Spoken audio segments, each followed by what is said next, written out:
Ladies, gentlemen, thems and zems alike.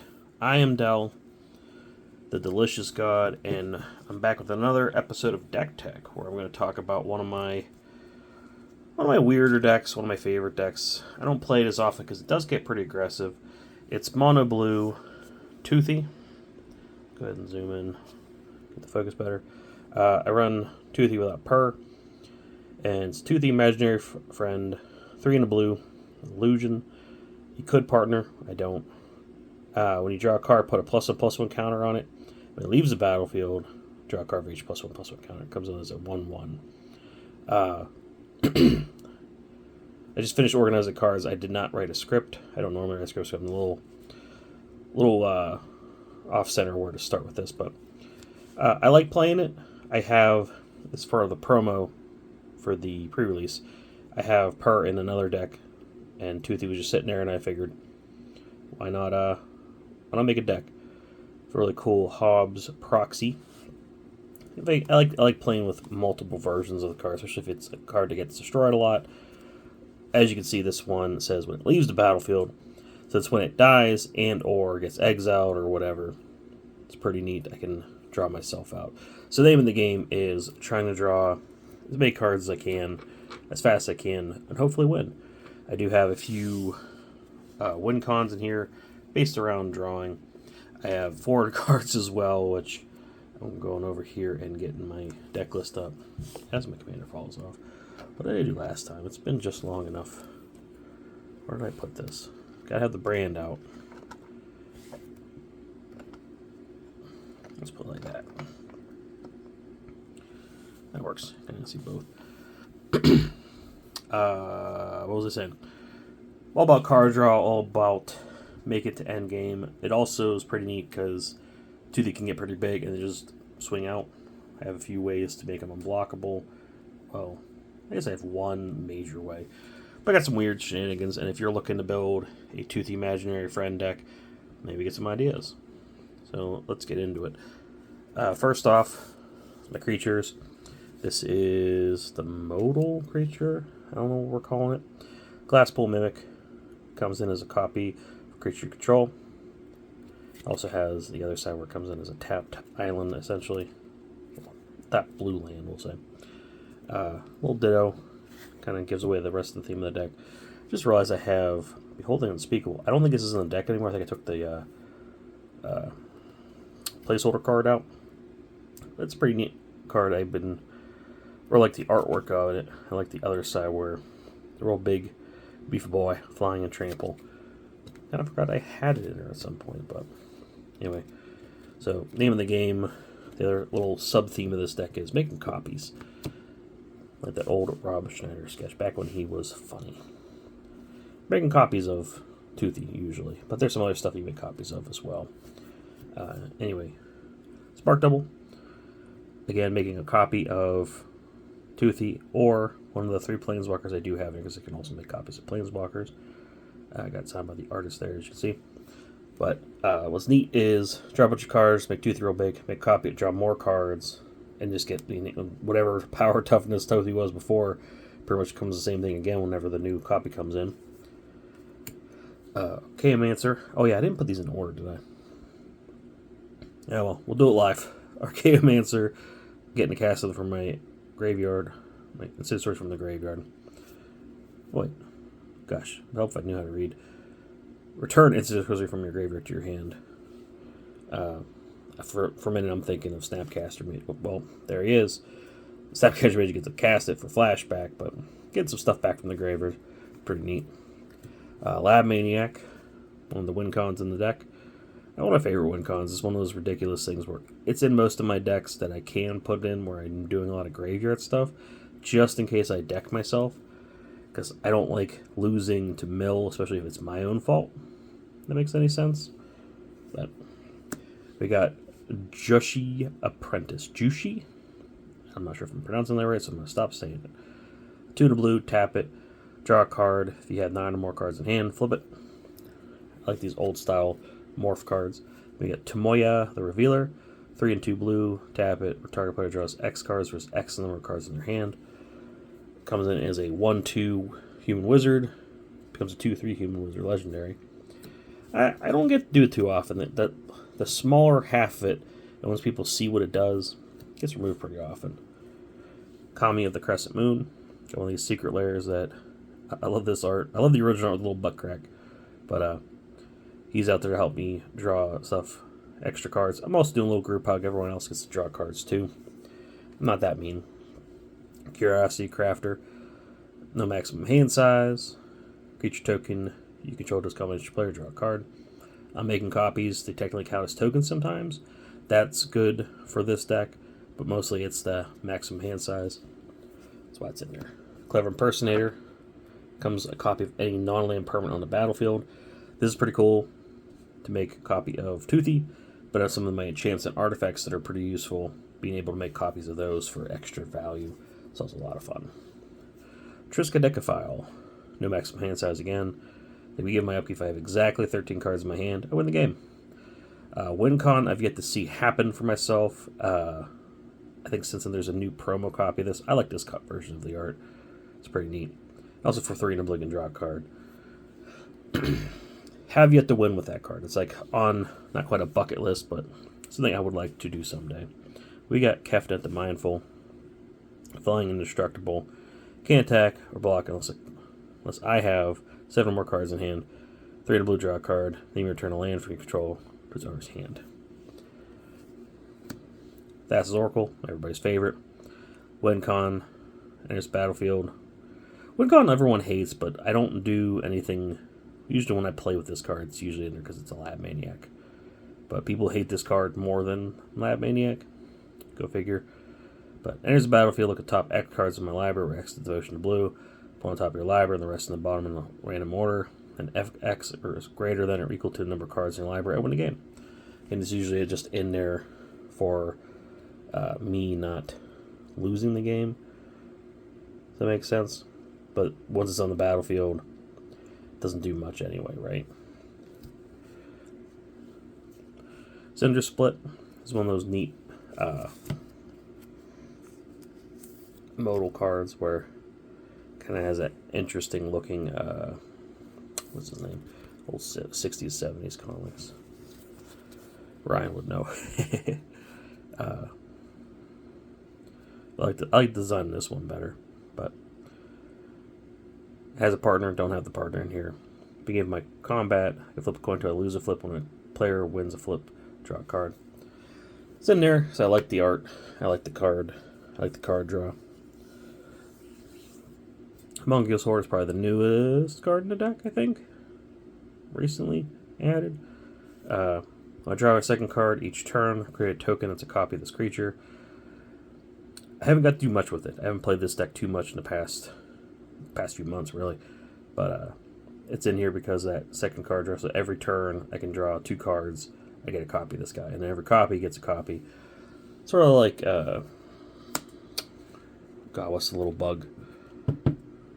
Oh, I'm drawing such a blank. Scoot Swarm. It took me a minute. I had to like zone off for a minute and come back. It's like Scoot Swarm, and once it gets to a point, it just avalanches out of control. And I kind of want to see it someday. We got Vizier of Many Faces. I think I have. I have the token. I was going to read the token, but I forgot I got both signed. I love getting cards. Sometimes it covers up important text as I knock everything over off screen. But I also have my deck open so I can look at it. So it has when you may have this card enter the battlefield as copy any creature in the battlefield except it's still. God, I can't read today. You may have this card enter the battlefield as a copy of any creature in the battlefield except that if it was embalmed, the token has no mana cost. It's white and a zombie in addition to its other types. So that token's for the embalm, but again, making a copy of something. And Phyrexian Metaform. Gosh. Phyrexian Metamorph coming in as a copy of something. Lord. Next is the Instants and Sorceries. Let's back out of that. We got some counter spells. Force of Negation. Have, I think, all the free ones. Only because I'm going to be tapped out a lot doing some goofy stuff. So it's nice to have the ability to counter some stuff. But if it's not my turn, I may exile a blue card. Red paints beta cost, counter target narc creature spell. And if it is countered, exile instead of put it in the graveyard. I do a double take of a Pact of Negation, Force Negation, yeah. Pact of Negation, 0 cost, but begin my next upkeep I have to pay 3 and 2 blue, or else I lose the game. I love playing the game and just being tired of playing and just doing this so I can get out. I have a lot of decks that do goofy stuff like that because I like having fun, but more than anything, if I'm not having fun, I don't want to be there no more, right? Faded Infatuation, 3 blue, make a copy of something. Then it's my turn to get scryed too. Pongify, good removal. If you're playing blue, it's a great card to play. Let's just take a little peek. Grab it too. Rapid Hybridization is the same thing. Destroying a creature, you either get a 3/3 token, but if their bigger stuff is scary and you'd rather have them have an ape or a frog, do that instead, right? But it's also in there for my commander. If I want to win the game or draw a bunch of cards real quick, I can also do that. Memory Lapse, one of my favorite arts, my favorite counter spells. It's balanced. 1 to blue can counter a spell, counter target spell, and then put on top of its owner's library. It's like, yeah, you can't do that now. You do it next turn, maybe. Brainstorm. There's another art I got recently that I like this art a lot. I'm going to say that. But there's a newer art where I'm like, ooh, I like that too. But classic, 1 blue, draw 3 cards, put 2 from the top of your library. 2 back on top of your library. Tolarian Winds, discard your hand, draw many cards. Pretty self-explanatory. It's a good windfall. Everyone's favorite counter spell. Got the cool, like, gold etched leaf, whatever you want to call that. I don't think I need to explain what counter spells in there. I got a foil. I have a foil OG foil from the original printing in a different deck, but I just like saying I have a foil. Again, you can discard an island card rather than pay its mana cost, and then counterspell. Force of Will. We won't talk about the art. I am slowly replacing some of it. Hold on, that's we have to look at it. But 3 and 2 blue, but you can also pay life and exile a blue card from your hand rather than pay its mana cost countering a spell. Cackling Counterpart. Make a token copy of something. Flashback. Using my commander. Not of this world. Instant, typal, what do they call it now? It's not tribal anymore. I forget what they call it. Eldrazi instant. Counter target spell or ability that targets permanent control. But costs 7 less. It's 7 already. If it, God, tongue twisted today, dude. Costs 7 less if it targets a spell or ability that targets a creature you control with power 7 or greater. So my commander's pretty big. It's another little tech I put in like some of my other decks where I'm gonna have a big creature I don't want people touching. It's a free spell. Stifle. This is here so I don't lose. I can stifle my own ability there. Or if I was gonna lose, I can stifle it so I don't lose. Speaking of OG foils, Whispers of the Muse. It's 1 blue, draw a card, or buy back a 5, so 6 mana technically draw a card. Usually late game, I just need a card or 2. This is pretty good.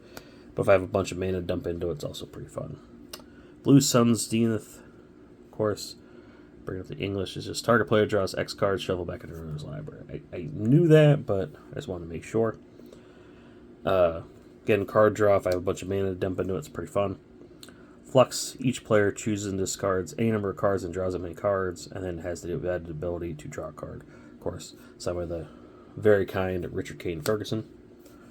Slimer's Feast, aka Windfall. I think it's the other newer card I've added to this deck. Beautiful art. Foiling is really nice on this too. Each player discards their hands and draws cards equal to the greatest number of cards a player discarded this way. Again, Windfalling. Get some more cards, doing some neat stuff. Speaking of neat draws and neat autographs, Lorien Reveal, 3 and 2 blue, draw 3 cards. Had to look a little bit. Island Segment for 1. I got Randy Gallegos to sign this, and apparently I was the first person to get him to sign it. So he put a little note on there for me, so I have a one-of-a-kind treasure. Reminisce. Target player shuffles his or her graveyard in his library. Fun fact, I bought this, I was going to order a white border, and I saw a foil. I'm like, oh yeah, I'm going to get a foil instead. I like white borders above foils. So when I got it, I was like, oh yeah, I forgot they don't do white bordered foils back in the day. So, still looks really sick foil. I'm not going to swap it out again. Just a little fun little fact. But I'm sure you guys already know that. Just mansplaining white border foils to you. Treasure Cruise. 7 in a blue, or you can delve, draw 3 cards. Clear the mind. Target player shuffles their graveyard into their library, and then it has the added draw card. And Paradigm Shift. Oh, there's one more after this. Not a really sick art, but remove all cards in your library from the game, shuffle your graveyard into your library. Some neat stuff you can do with this, basically just to get my graveyard back. And Flood of Recollection. For 2 blue, return target instant sorcery card from your graveyard to your hand, and then you have to exile it. Alright. So a lot of card draw, a lot of copy tokens, a lot of, I would call them blue staples, in addition to some other weird stuff. I'm not saying I'm special because it's the cards I play, but maybe there's some cards that you haven't seen yet, maybe you didn't think to put in there. I don't know. Still trying to figure out what this series is supposed to be, besides me just looking at my cards and going, hey, look at my cards. We got Spellbook. We have no maximum hand size. The official translation is skip your discard phase, but no maximum. It's free cost. Really good card I don't see a lot of. We have Mirage Mirror, which I'm going to look at the translation just to be sure. I have a lot of foreign copies of all different language. I love this card. Every time I go to buy one, I always check to see if it's foreign. Most of the time I'm shopping.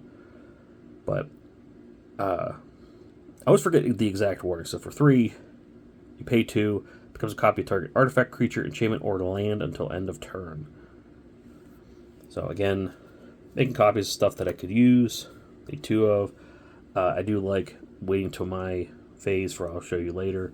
Making copies of stuff like Howling Mind's a good example. I made a copy of begin my upkeep to have 2 Howling Mind triggers on my turn, or something like that. Speaking of which, Howling Mind, classic Endless Atlas, pretty cool Surge foil for 2 mana. I think you pay 2 and tap it, draw a card, activate if you have 3 more lands with the same name. Being a monocolor deck, there's a good chance I'm going to have a lot of islands. This is one I keep calling Ashnod's Coupon. It's not. It's a credit voucher. I had to look it up again. For 2, it's an artifact. For 2 and tap, sacrifice it. Shuffle any number of cards from your hand into your library and then draw that many cards. Again, for quick and easy windfall. Really sick art. I forget where I got this. I love buying goofy, weird foils. But when I find weird foils like that where I have no idea what to do, and then I find out they can fit into a deck, I buy them. Whether or not I can actually speak the language. I can barely speak English. Psychosis Crawler. Speaking of English, I have the Phyrexian font one of these, and I always forget exactly what it does. 5 mana. Should have been in the creatures pile, but wasn't really prepared for this one. I'm not feeling the greatest lately. Crawlers. Power and toughness are equal to the number of cards in your hand. So with a card draw deck, you have a pretty big Psychosis Crawler if you're lucky. Then you draw a card, each opponent loses a life. Again, this is one of the win cons in here where if I draw a bunch of cards, I could be pinging people for a lot of damage. It's pretty good. Thought Vessel, wonderful arcade post signed. No maximum hand size. Little mana rock tap to add one of any color? One colorless to your mana pool. One of my all-time favorite cards, the Fairies Puzzle Box. 4 mana artifact. Beginning of each player's draw step, that player puts cards in their hand in the bottom of their library in any order, then draws that many cards. You get to draw for your turn first, but it's also included in the cards that goes away. So you have your card draw for the turn, and then wheel stuff away. Really cool art. Underappreciated card in my circles. I love this card. I have it had it in every deck for a while. Then I have too many decks to have it in every deck. But if I had my own Secret Lord, that definitely would be in there. Folio of Fancies. Speaking of Secrets, I have a new version of this. I might swap out, but I do like this art better. 1 in the blue artifact. Players have known maximum hand size. For XX, each player draws X cards. So every amount of mana you pay into it's about half. Rounded up or down, I forget which way. But 2 in the blue, tap it. Each opponent puts a number of cards equal to the number of cards in their hand, top of their library. Top of their library in the grave, so mills. I think that's before they had the actual term for it. Fencer's Journal. It's an expensive artifact for 5, no maximum hand size, but at the beginning of your upkeep, you gain life for each card you have. You have 1 life for each card you have in your hand. Am I reading that right? Yeah. Signed by the wonderful Christopher Muller. The Ozolith. The exact wording is 1 mana artifact. Whenever a creature you control leaves the battlefield had counters on it, you put those counters on the Ozolith. Beginning of your combat of your turn, if Ozolith has counters on it, you may move all the counters onto target creature. So if Toothy gets put away, gets put to bed, I can put the counters over here and get him right back on combat next time I cast him. Game changer time. I think I have one other big one from memory, but the One Ring. I don't think it needs much of an introduction, but it's a good card. I have been lucky in pulling all the ones I had and never bought one. I don't think I ever will, but it's a really good card. I love this card. But it is a stinker. You know what I mean? It's a 4 mana artifact. It's indestructible. When it enters the battlefield, if you cast it, you gain protection from everything until your next turn. Beginning of your upkeep, you lose 1 life for each burden counter on it. You can tap it, put a burden counter on it, and then draw a card for each burden counter on the One Ring. I've died more of this than I've won. I get greedy. I get too many counters. I end up getting killed. But at the same time, it's a lot of fun. I love playing it. I love seeing it played. I don't mind. I have it in my 1 artifact deck, but I usually bring it back from the graveyard, which doesn't give me protection. But it's kind of shitty, I'll admit. I don't remind people that. They just go, oh, I can't do anything now. And I'm like, that's not what it says. I even read it up, but I'm not going to tell them, like, no, you can. I'll just play dumb. Isn't a good defense? I'm just a stupid idiot. I'm just not going to remind you that, how to sell the card, though. It's English, I ain't trying to hide nothing, but I'm also not going to remind you. This is a casual game, I'll tell you. First of the enchantments. It's a class. You have no maximum hand size. Isn't that great? Then for 2 in the blue, you level up to 2, draw 2 cards. Then for 4 in the blue, you can level up to 3. Whenever you draw a card, put a +1/+1 counter on target creature you control. I don't have to say it. You're probably going to put it on Toothy. So that way you get 2 +1/+1 counters for each time you draw a card. Oh, I forget what this one does. Ominous Seas, where are you? When you draw a card, put a 4 shadow counter on it. For 1 in the blue, enchantment. You can remove 8 4 shadow counters from it and create an 8/8 blue Kraken creature token. Then it has cycling for 2. I love when cards do not add the text sorcery speed or only activated or some crap like that. I love the instant speed ability to be able to put an 8/8 Kraken on the battlefield when people aren't really paying attention. Again, contrary to what I say about the One Ring, I read it out, I let people know. Sometimes if I'm being real nice, I'll let them know, like, hey, I have enough counters to make a squid, just so you know. So don't come at me, I'll make a squid. Or Kraken, technically. Seg Corrosion. Now, I think I have like 3 upgrades from the past couple years. I haven't added too much to this deck. But I saw this art. I like the secret layers, but I got to slow down on buying them. This one I just bought as a single. 2 in the blue. When you draw a card, each opponent mills 2 cards. ... Your lies become my truth. ... Not sure what she's talking about. But it's really pretty art. Really fun card. We got Nerd Rage. Enchantment Aura for 2 in the blue. Enters battlefield, draw 2 cards. Enchanted creature has, you have no maximum hand size, and when this creature attacks, if you have 10 or more cards in hand, it gets +10/+10 on the turn. Again, going for those combat wins. I've gotten to cast it once, and somebody immediately stole my commander, which is always fun, fair magic. Mystic Remora, got signed by Ken Meyer, also a very sweet man. I have a few altars by him now. Really cool guy. Every time he's at a convention, it's a shame he doesn't have more cards I have for him to sign, because it's been a couple of years now, but I always give him some money to get him to do some doodles on my cards. Anyway, Mystic Remora, cumulative upkeep of 1. So every upkeep I got to start paying more and more mana to keep it. But when a target opponent successfully casts a non-creature spell, I may draw a card, unless they pay 4. It's a lot like... I should just have it next.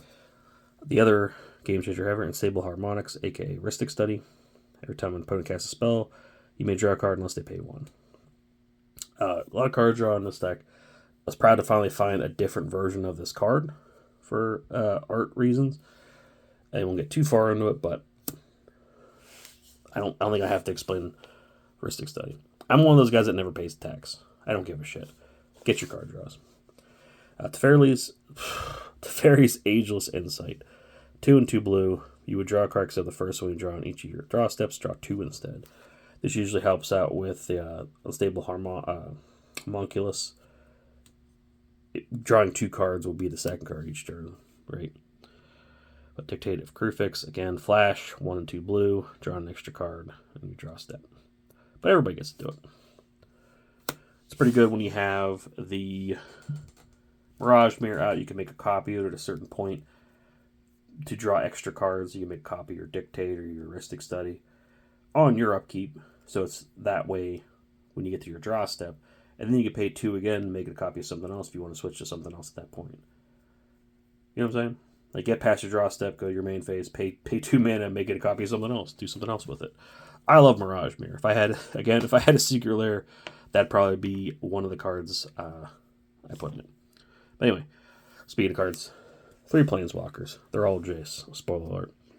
1 and 2 blue. Each player draws a card. Tuck it up. Take it down 1. Target player draws a card. Take it down 10. Target player puts top 20 cards.